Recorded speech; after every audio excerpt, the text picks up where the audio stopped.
Welcome to Lecture 1.3, Permutations and Combinations.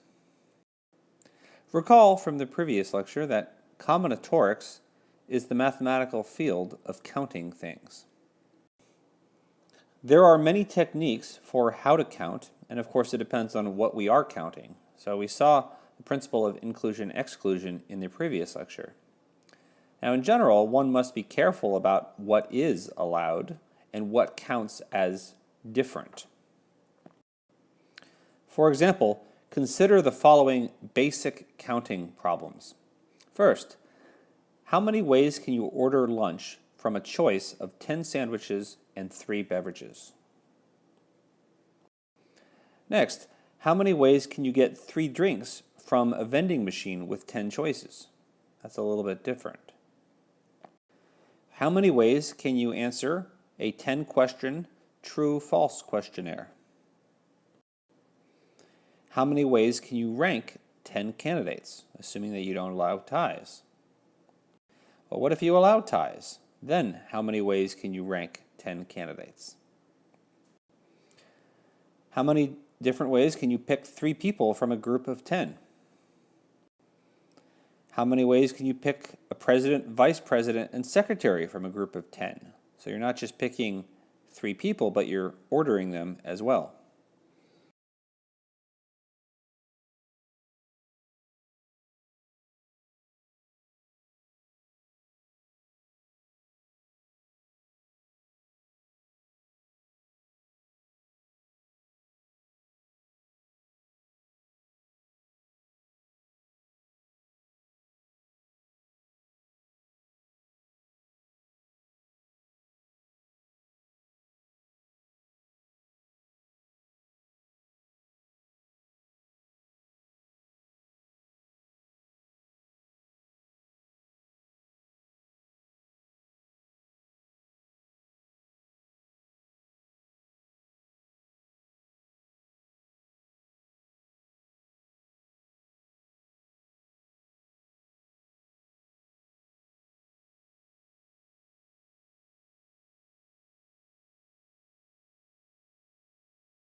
Next, how many ways can you rank 10 candidates if ties are allowed?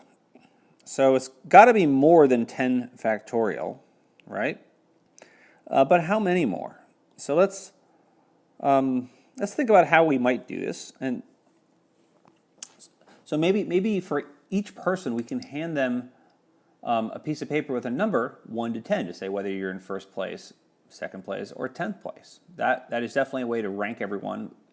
Give someone a ranking from 1 to 10, and it allows the situation that they all could be first, or there could be a 9-way tie for first.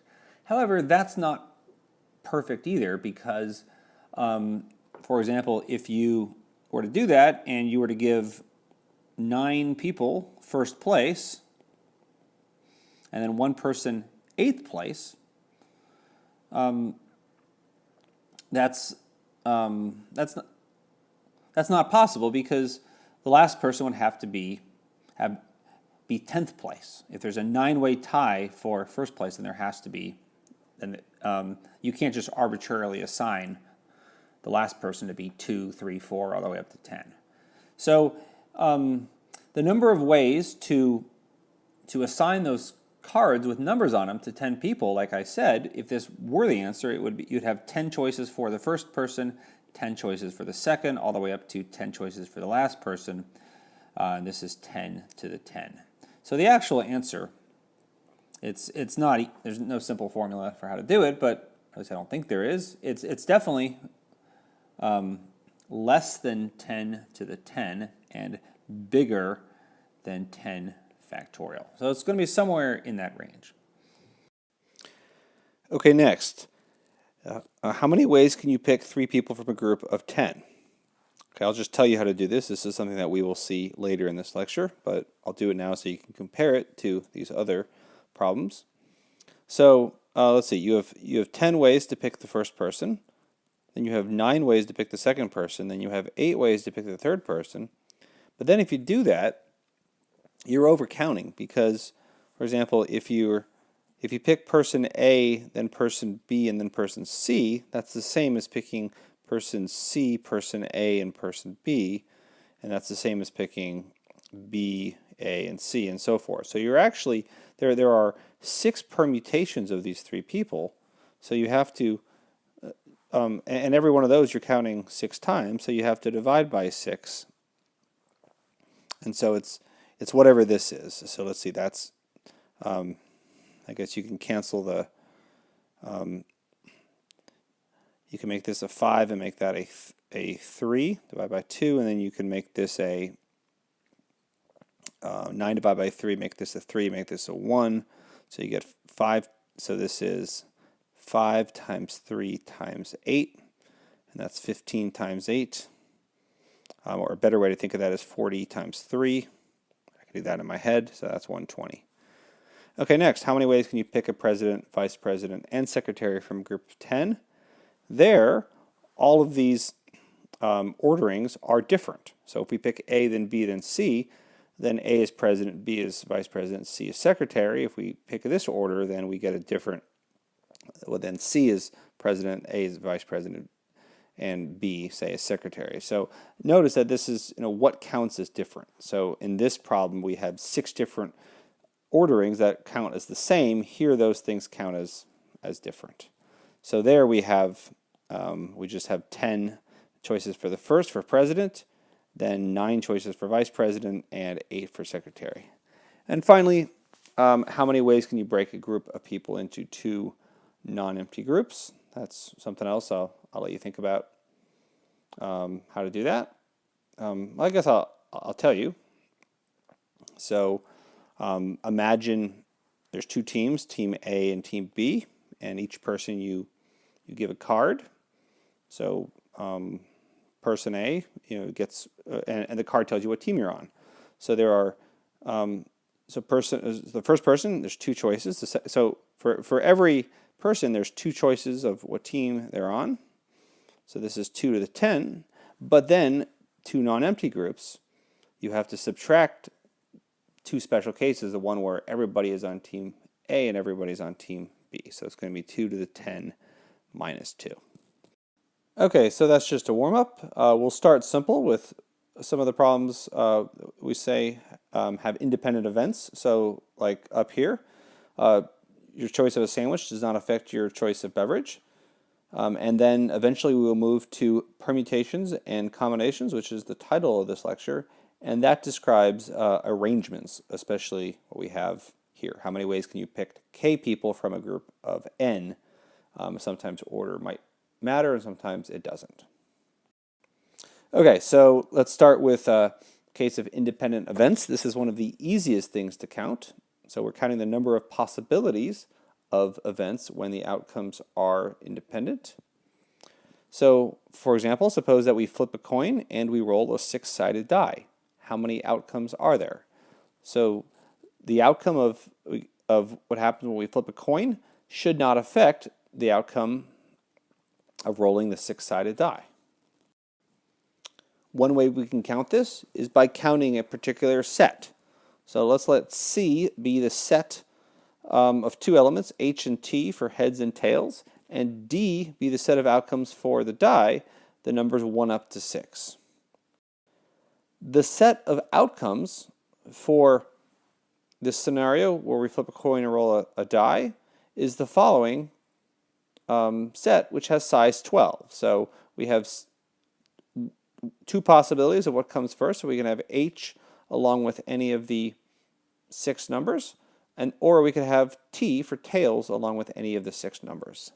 So here we are just counting the number of possibilities. This is a little bit different from what we did at the end of last lecture when we were looking at probability.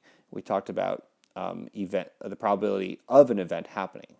Here we're just counting the number of events, because I have not told you whether this coin is fair or this six-sided die is fair either. Here's another example. How many license plates can you make with 3 letters followed by 3 numbers? For example, ABC 1, 2, 3. So now you can think of this just as an element in one of these sets of all outcomes. So we can think of, how do I want to write this? Let's say instead of outcomes as, I'm going to use script letters. So A for alphabet times,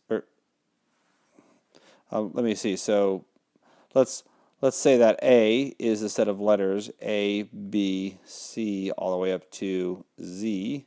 And let's say that that's supposed to be a script N. And let's do it like that. N is a set of numbers, 0, 1, 2, all the way up to 9. Then the set of all outcomes is going to be A cross A cross A cross N cross N cross N.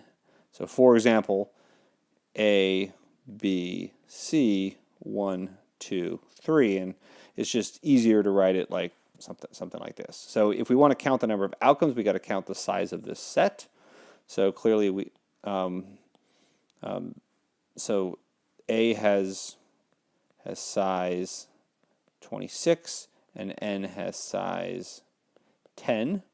So the size of the set is just, there's 26 possibilities for this, 26 for this, and so forth. And so we get 26, oops, let's write that better, 26 to the third times 10 cubed. So whatever that is. Next, how does this number change if the repetitions are not allowed?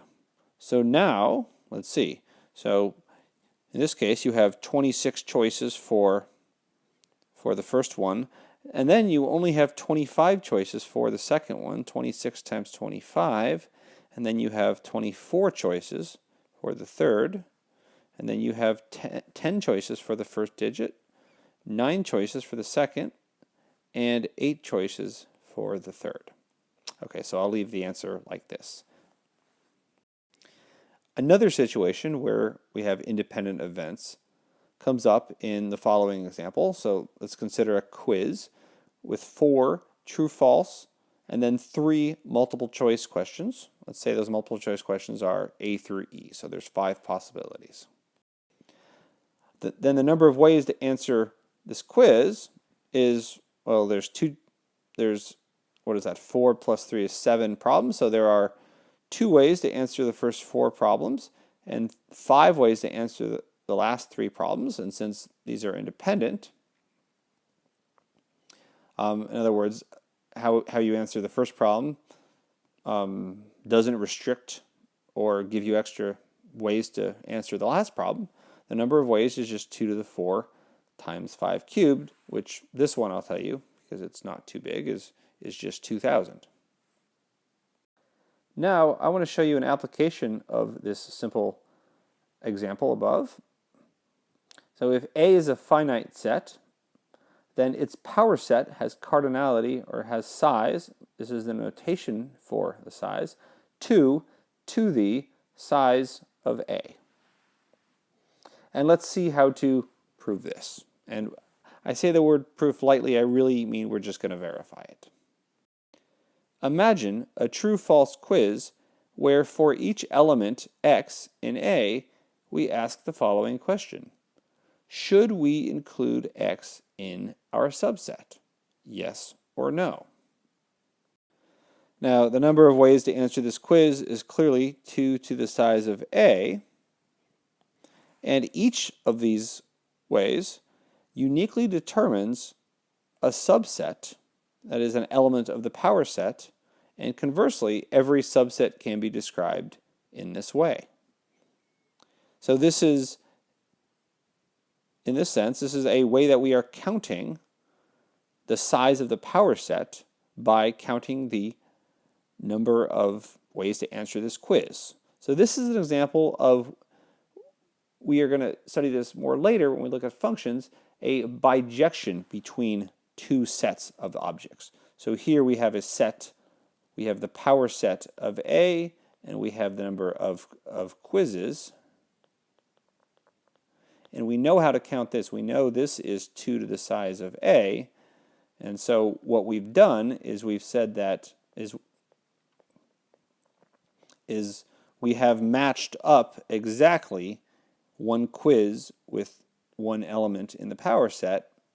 And so we've said, well, we know how to count this set, so this has to have the same size. So this is called a, we'll study this later, I'll just put it down for completeness, this is called a bijective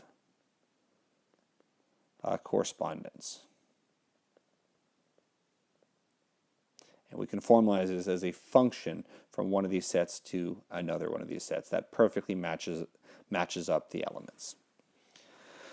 So because of this fact, sometimes the power set of A is just denoted 2 to the A, even if A is infinite. So here, A is actually a set, not a number. So 2 to the size of A, that is always a number, well, possibly infinity, but 2 to the A is shorthand for the power set of A, without the bars here. Now we get to permutations, which is in the title of this lecture. And let me just start by asking a simple question to motivate this. How many ordered arrangements of the letters A, B, and C are possible? You probably know the answer. It's 3 factorial, which by definition is 3 times 2 times 1, which is 6. And here they are right here. ABC, ACB, BAC, BCA, CAB, and CBA. Each such arrangement is called a permutation. In general, there are n factorial permutations of n distinct letters. Let's do some examples of this, and then I will generalize this concept to where we are taking permutations of k letters or k elements from a larger set of size n. So let's first consider a baseball batting lineup that has 9 players. If you're not familiar with baseball, it just means that we have 9 players and we have to pick the order that they bat in. So we can ask, how many possible batting orders are there? Of course, there are 9 factorial. We've been over this. But now I want to ask, how many choices are there for the first 4 batters? So we have a set of 9 and we want to pick 4 and then order them. So let's suppose that the players are named just with letters A, B, C, D, E, F, G, H, and I. So for the first 4 batters, we could pick, I'm going to omit the commas, A, B, C, D, or we could pick C, A, D, B, or we could pick E, H, G, A, or something else, or G, I, D, E, and so forth. So we are permuting 4 players, but from a larger group of 9. So let's count how many ways there are to do this. I think we did something like this in the first slide. So there are 9 ways to choose A, the first one. Then there are 8 ways to choose the second, and then 7 ways to choose the third, and then 6 ways to choose the fourth. And so one way to write this is 9 times 8 times 7 times 6 times 5 times 4 times 3 times 2 times 1 divided by 5 times 4 times 3 times 2 times 1, because these things, of course, cancel. So this is just, notice this is 9 factorial divided by 5 factorial on the bottom. Now where did the 5 come from? The 5 came from 9 minus 4. So this is 9 factorial divided by 9 minus 4 factorial. So we are going to say that this is the number of permutations of 9 elements, the number of permutations from a set of 9 elements of 4 elements. So we're rearranging 4 from a set of 9, and we're going to call those permutations. Let's do one more for practice, and then I will write this up as a theorem. Now, suppose that the baseball team actually has 15 players. So there's some reserves or backups. How many batting orders are there? So now we have, and batting order has 9 players. So now we have 15 choices for the first, times 14, times 13, etc. And if you believe me, I don't have to write this whole thing down. That is 15 factorial divided by what? 15 minus 9. So 15 minus 9 factorial. So this is 15 factorial divided by 6 factorial. And let's just check that. So we have, I could write out 9. 15 times 14 times 13 times 12 times 11 times 10 times 9 times 8 times 7. And notice that indeed this product is 15 factorial divided by, so if we continue this, we get times 6 times 5 times ... times 1. If we divide by 15 factorial divided by 6 factorial, these will cancel, and that's the number of batting orders that we get. Okay, so here is that formalized as a theorem. The number of possible, we'll call them permutations of k elements taken from a set of n elements. Again, we write this as p of n comma k, and this is defined as the product of n choices for the first times n minus 1 choices for the second times n minus 2 choices for the third, all the way down to n minus k minus 1. So you can think of it like this. In product notation, that's just the product from j equals 0 to k minus 1 of n minus j. So notice this n is just n minus 0, and then this last one is n minus k minus 1.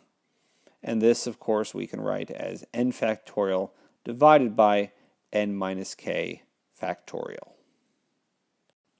Finally, we'll conclude this lecture with combinations. You should think of these like permutations, but the order doesn't matter. So let's continue with this baseball example from the previous slide.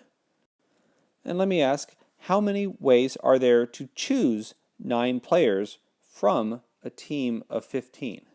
So now I'm not specifying the exact batting order, but I just want to select who the starters are. Before I answer that, let me show you 2 problems that have a similar concept, that is a permutation where order doesn't matter, or a combination. So suppose that all 15 players shake each other's hands. How many handshakes is this? So this actually doesn't look like it has anything to do with this on the surface, but bear with me and I'll show you why these are all related. And finally, the last example really doesn't look like it's related. How many distinct poker hands can be dealt from a 52 card deck? Okay, let's dive right in here and do these. So part A, how many ways are there to choose 9 players from a team of 15? Well, let's start with what we know how to do, which is how to pick the number of batting orders. So that's the number of permutations of 15, P15 9, which is 15 factorial over 6 factorial. That's 15 minus 9 factorial. And now this is not the right answer because this, well, let's write out, this is 15 choices for the first player, then 14 for the second, then 13 for the third, and 12 times 11 times 10 times 9 times 8 times 7. So this double counts a lot because once you pick your 9 players, then there are 9 factorial batting orders, different batting orders for each starting. So for each starting team, starting 9, there are 9 factorial batting orders that all get counted differently by these permutations. So to get the right answer, we actually have to divide this by 9 factorial. So this is something that we are going to call a combination of 15 and 9, and it's going to be the number of permutations of 15 and 9. We have to divide by 9 factorial because for every subset of size 9, we are overcounting by a factor of 9 factorial. So by definition, this is 15 factorial times divided by 6 factorial times 9 factorial. And in general, if we were picking k people from a team of n, then this is going to be n factorial divided by k factorial times n minus k factorial. So that's going to be the general formula. Okay. So let's look at question B now. It doesn't look like it's quite the same, but all 15 players shake each other's hands. How many handshakes is this? So this is one where I have given on a test before, and the number of answers I have gotten has been, I should say, way too much. So people will often try to just put down a formula like 15 to the 15 or 15 factorial, numbers which are millions and millions and millions. And if you think about it, just imagine a room of 15 people. That's not that many people. If you're one of those 15 and you shake everybody's hand, there's not going to be, how many handshakes took place? Maybe a couple hundred, not much more, maybe not even that much. So let's see how to do it. So I'll show you several different ways. So let's see. So every person in the room, so there are 15 people in the room, and each of them shakes 14 hands. But we've double counted because if A shakes B's hand, we count that once, and we also count B shaking A's hand. So we have to divide by 2, and now we get 15 times 14 divided by 2. What is that? So that's 15 times 7. What's 15 times 7? I did not come prepared for this. That's 105. So a couple hundred is actually just 105. So now another way to think about this is look at part A. We are selecting 9 players from a team. How many ways can we pick 9 from a team of 15? What we're really saying here is, what's a handshake? A handshake is like a team of size 2. And if I'm saying how many handshakes are there, I'm saying how many ways can we pick 2 people from a team of 15, where order does not matter. So notice that the number of combinations of 2 objects from 15 is 15 factorial divided by 2 factorial times 13 factorial. Okay? And 15 factorial divided by 13 factorial is just 15 times 14. Again, times 13 times that just gets those cancel. And then our 2 factorial is just a 2. So right there, that is our 105. So this was a combination problem in disguise. It didn't quite look like it. And finally, how many distinct poker hands can be dealt from a 52-card deck? I claim that this is just a combination problem as well. So a 52-card deck, we're assuming there's no jokers. And when I say distinct poker hands, I'm counting the ace of hearts differently than the ace of spades. So what I'm really saying is how many distinct ways can I pick, and I didn't say what kind of poker, so let's assume we're doing 5-card draw.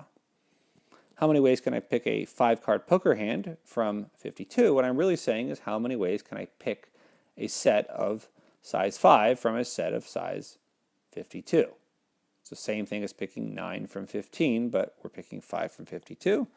So the answer for part C is the number of combinations of, so C 52, comma 5, which is 52 factorial divided by 5 factorial times what's 52 minus 5 factorial? That's 47 factorial.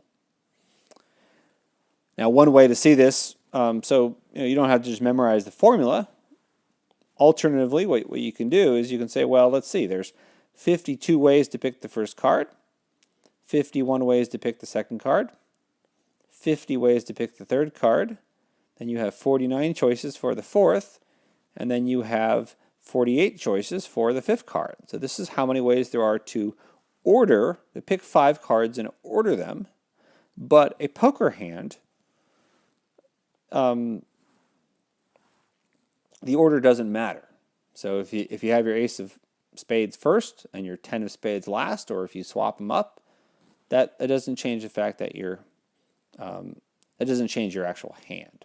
So you have to divide by, so once you're dealt those 5 cards, there are 5 factorial ways that you can arrange them and get different permutations. So this is just another way to think of the same answer. And if you are curious with how big this is, I think it's 2,598,960. So this is how many hands there are in a 5-card draw. And if you're talking about 7-card, I guess not 7-card draw, 7-card stud, I think is the common poker one with poker game with 7 cards. There's one of them. I guess there's Texas Hold'em as well, but there you got to be careful because the order doesn't matter, but the cards are dealt in an order. So let's not even get into that. But at 52, choose. Oh, and I don't think I said this. We'll call this. We will say 52 choose 7. That's how we say this in plain English.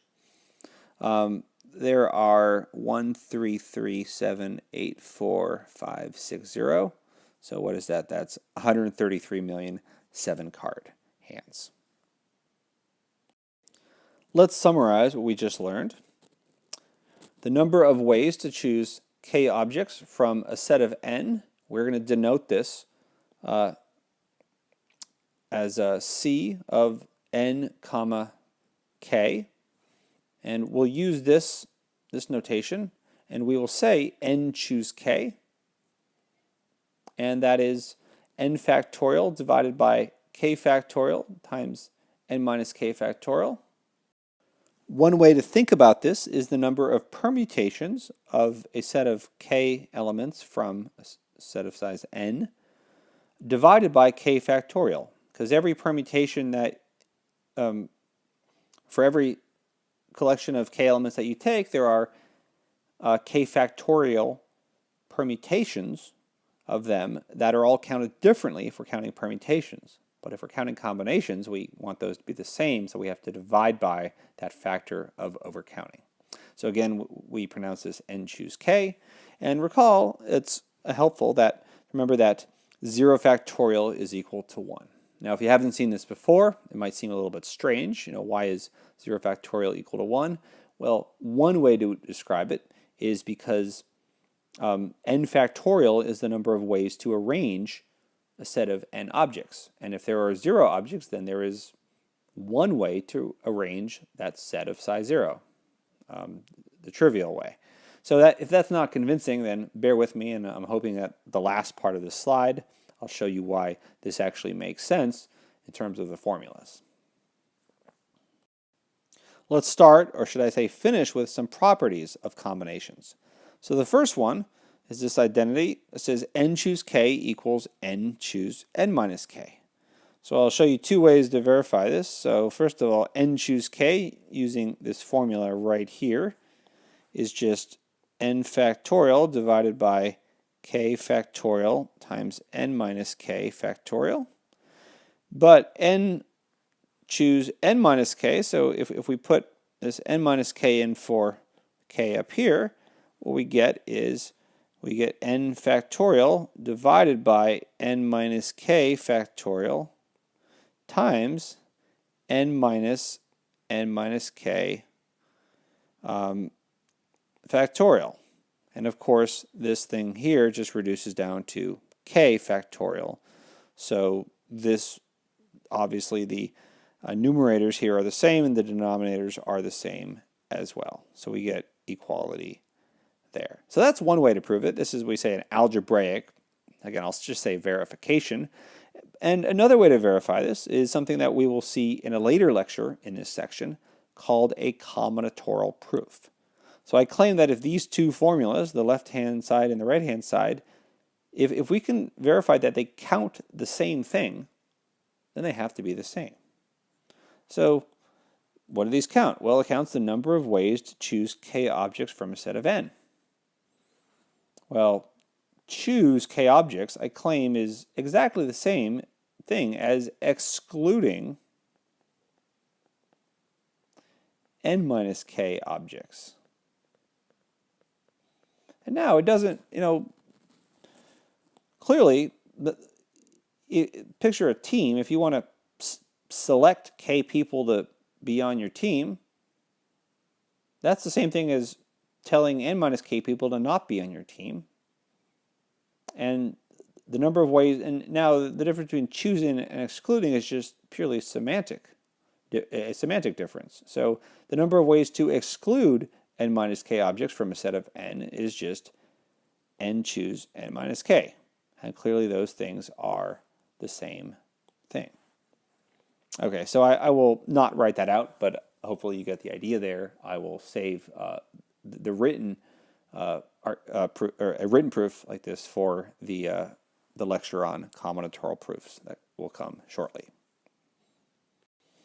Okay, our second example, this is going to help us better understand why 0 factorial is equal to 1, is that n choose 0 equals n choose n, which is equal to 1.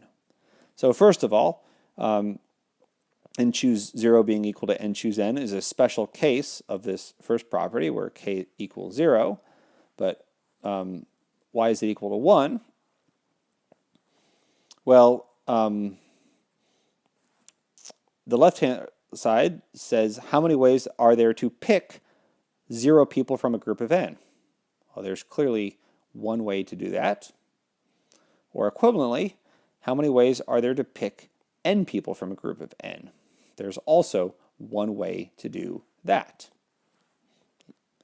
And finally, let's just write down what this is in terms of factorials. This is n factorial divided by 0 factorial times n minus 0 factorial, which is n factorial over 0 factorial n factorial. And we know this has to be 1. We just argued why it is in terms of the definition of the n choose k, by definition, is the number of ways to choose, or n choose 0 is the number of ways to choose 0 objects from a set of n. That has to be 1. And the only way that this is going to be equal to 1 is if 0 factorial is equal to 1. Okay, so that's another reason why 0 factorial has to be equal to 1 if you were not convinced with my argument above by just saying, well, there is one way to rearrange a set of 0 objects. Okay, last property. N choose 1 equals n. And if you want to add to this, you can say this is equal to n choose n minus 1, but that's not really necessary. Now, why is this? Again, two ways to describe it. One way is that there are n ways to choose one person from a group of n, right? That's clear enough. But also, let's just check that n factorial divided by 1 factorial times n minus 1 factorial equals, so that is equal to n. Now, it's easy to make a mistake and say, oh, this is equal to 1 or something else. But this is just n times n minus 1 times n minus 2 dot dot dot 2 times 1 divided by, I don't need to write the 1 factorial, n minus 1 factorial is this product here. These, of course, cancel, and you get this equaling n. Okay, so that is the end of this lecture. Stay with us next time, where we will discuss, we will examine these things, these n choose k terms more. We will call these things binomial coefficients because they come up with something called the binomial theorem and Pascal's triangle. And then we will extend that from binomials, bi means two, to something called multinomials. It's a lot of fun, so stay with us.